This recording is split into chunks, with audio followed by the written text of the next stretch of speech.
किसी इंसान को हिप्नोटाइज किया जा सकता है? आसान हिप्नोटाइज किसी को करने के लिए उस बंदे का कमजोर होना जरूरी है या ताकतवर होना, स्ट्रांग होना जरूरी है। Hypnosis is an heightened state of awareness. हर वो चीज जो आपने विदाउट क्वेश्चनिंग एक्सेप्ट कर ली है means that you have been hypnotised. यानी एक डायरेक्ट हिप्नोसिस एक इनडायरेक्ट हिप्नोसिस है। डायरेक्ट तो ये ना आंखें बंद करो, अब तुम्हें नींद आ रही है, तुम सो रहे हो, राइट। मैं इस वाले की बात हाँ, कर रही थी। जो दूसरा है वो वर्ड्स का है, यानी कि वही वाले दाग अच्छे हैं। जब हम किसी को हिप्नोटाइज करते हैं, मैंने कहा ना, हम उसकी ब्रेन की वाइब्रेशन को कहाँ लेके आते हैं? Between 4 to 7। दिन में कई दफा आप स्टेज से गुजरती हैं। कभी कभी आपको इस तरह हुआ कि बैठे बैठे यूं गायब हो गया बंदा, ओ हेलो किधर हो भाई? होता है। That is alpha. क्या कुरान हमें जन्नत और जहन्नम की फुल विजुअलाइजेशन नहीं करा रहा? क्या कुरान जब हमें किस्से सुनाता है यूसुफ अलैहिस्सलाम के, क्या कुरान जब हमें किस्से सुनाता है मूसा अलैहिस्सलाम के, तो हम पूरी आंखों से विजुअलाइज नहीं कर रहे होते? बिल्कुल कर। हमने अपने दीन को नहीं सीखा, ये हमारी प्रॉब्लम है, राइट। इलाज के लिए भी इसको इस्तेमाल किया जाता है। इलाज के लिए भी। और अब मैं आपसे एक और चीज कहने जा रही हूँ। हमने शुरू में जब आगाज किया था तो आपने कहा था कि हिप्नोसिस पर भी आप काम करते हैं, तो किसी इंसान को हिप्नोटाइज किया जा सकता है? और सबसे पहली चीज ये है कि सबसे आसान, आपके ख्याल से आसान हिप्नोटाइज किसी को करने के लिए उस बंदे का कमजोर होना जरूरी है या ताकतवर होना, स्ट्रांग होना जरूरी है? ये मैं नहीं बता सकती, लेकिन मैं ये चाहती हूँ कि यहाँ हम स्टूडियो में बैठे हैं तो आप मुझे हिप्नोटाइज करके दिखा सकते। अच्छा, इससे पहले ये बताइए, हिप्नोसिस से आपकी अंडरस्टैंडिंग क्या है? हम करते हैं, ठीक है, लेकिन आप बताइए हिप्नोसिस से मुझे लगता है कि हम दिमाग को कुछ एनर्जी देते हैं, कुछ इंस्ट्रक्शंस देते हैं, दिमाग उसको फॉलो करता है। और जो, अगर मैं टेलीविजन और फिल्म्स के हिसाब से देखूं तो वो आपको एक डीप स्लीप में ले जाता है, फिर जो पूछा जाता है आप वो बताते हैं, जो कहा जाता है उसको आप फॉलो करते हैं। This is absolutely crap. ये बिल्कुल गलत है। Hypnosis is an heightened state of awareness. यानी सो जाना, जी इंस्ट्रक्शंस नहीं, को फॉलो करना। इसलिए मैं क्लियरिफाई करना चाह रहा हूँ पहले, ताकि वो पता हो। हिप्नोसिस की डेफिनेशन पता है क्या है? हर वो चीज जो आपने विदाउट क्वेश्चनिंग एक्सेप्ट कर ली है means that you have been hypnotised. अच्छा। फॉर एग्जांपल, दाग अच्छे हैं, you have been hypnotised. For example, डॉक्टरों का आजमूदा, यू हैव बीन हिप्नोटाइज्ड। आपने नहीं पूछा किस डॉक्टर का, कौन सी रिसर्च। यानी आप कह रहे हैं कि जो टीवी पे कमर्शियल्स आते हैं वो सारे, ये इतने साइंटिफिकली। देखो, हिप्नोसिस दो तरह का, एक ओवर्ट हिप्नोसिस है, कोवर्ट हिप्नोसिस है। यानी एक डायरेक्ट हिप्नोसिस एक इनडायरेक्ट हिप्नोसिस है। डायरेक्ट तो ये ना आंखें बंद करो, अब तुम्हें नींद आ रही है, तुम सो रहे हो, राइट। मैं इस वाले की बात कर रही थी। जो दूसरा है वो वर्ड्स का है, यानी कि वही वाले दाग अच्छे हैं। अब वो तमाम डॉक्टरों का आजमूदा, भाई कौन सा डॉक्टर था? एक रिसर्च के मुताबिक, दुनिया की तमाम डॉक्टरों की रिसर्च के मुताबिक, कौन सी दुनिया, कौन से तमाम डॉक्टर, कौन सी रिसर्च, किस पे हुई थी रिसर्च, राइट।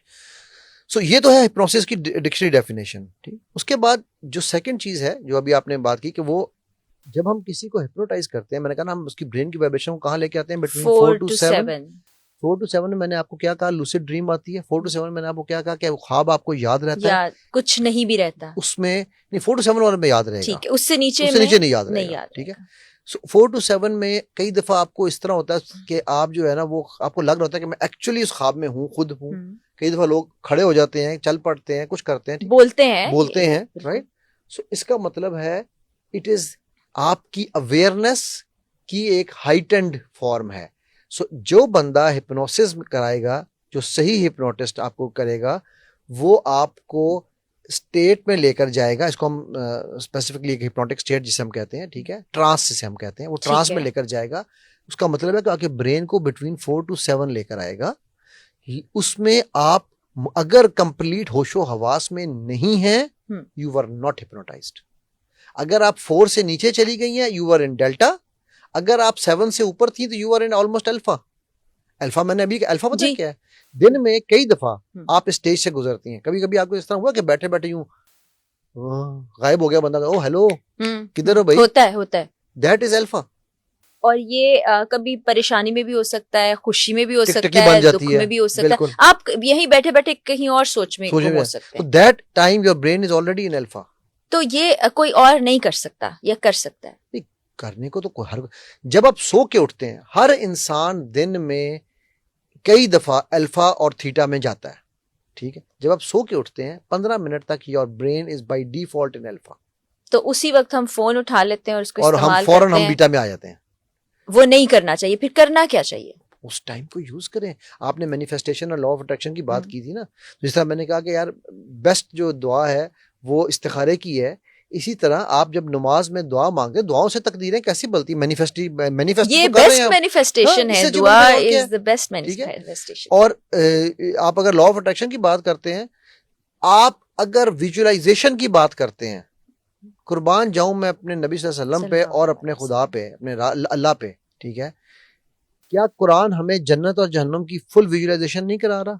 क्या कुरान जब हमें किस्से सुनाता है यूसुफ अलैहिस्सलाम के, क्या कुरान जब हमें किस्से सुनाता है मूसा अलैहिस्सलाम के, क्या कुरान जब हमें बकरा की स्टोरी सुना रहा है, तो हम पूरी आंखों से विजुअलाइज नहीं कर रहे होते? बिल्कुल करते, ठीक। बिल्कुल करते। क्या नबी सल्लल्लाहु अलैहि वसल्लम जो है ग़ज़वा खंदक में जब पहला कुदाल मारते हैं, तो क्या वो ये कह रहे हैं कि मुझे चाबियां दे दी जाएंगी? वो कह रहे हैं मेरे सामने ये चाबियां दी जा रही हैं, दे दी गई हैं, विजुअलाइजेशन कराई जा रही है। सुराका बिन मालिक को कह रहे हैं तेरे हाथ में कंगन होंगे किस तरह के, ठीक है, तो विजुअलाइज करते हाथ में है, विजुअलाइजेशन कराई जा रही है। तो ये साइंस तो आज सीख रही है ना, हमने अपने दीन को नहीं सीखा, ये हमारी प्रॉब्लम है, राइट।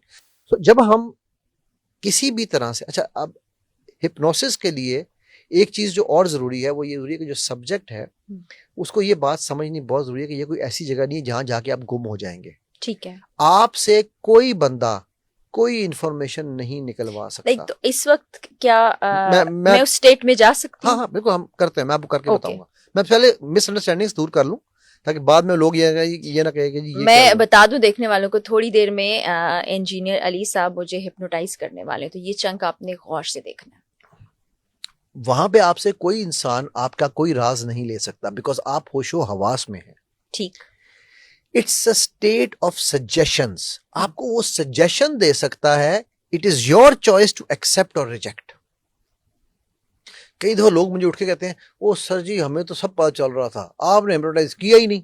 यानी ऐसा नहीं होगा कि आप बिल्कुल, वो सब फिल्मों और ड्रामों के लिए है कि बेहोशी की हालत में आपको समझ कुछ नहीं आ रहा, फिल्मों और ड्रामों के लिए। अच्छा। रियलिटी का इससे कोई ताल्लुक नहीं है। तो इलाज के लिए भी इसको इस्तेमाल किया जाता है? इलाज के लिए भी इस वक्त इस्लामी जमहूरिया ईरान में एक डॉक्टर मौजूद है जी, जो अंडर हिप्नोसिस अकल दाढ़ का ऑपरेशन करता है, ऑर्थोपीड है, हड्डियों का ऑपरेशन करता है, आपको हिप्नोटाइज करता है, फिर आपका ऑपरेशन करता है, आपको पता भी नहीं चलेगा। अच्छा, हजरत अली ने क्या कहा था जब मैं नमाज पढ़ना शुरू करूं, हिप्नोसिस की हाइटेंड फॉर्म है नमाज।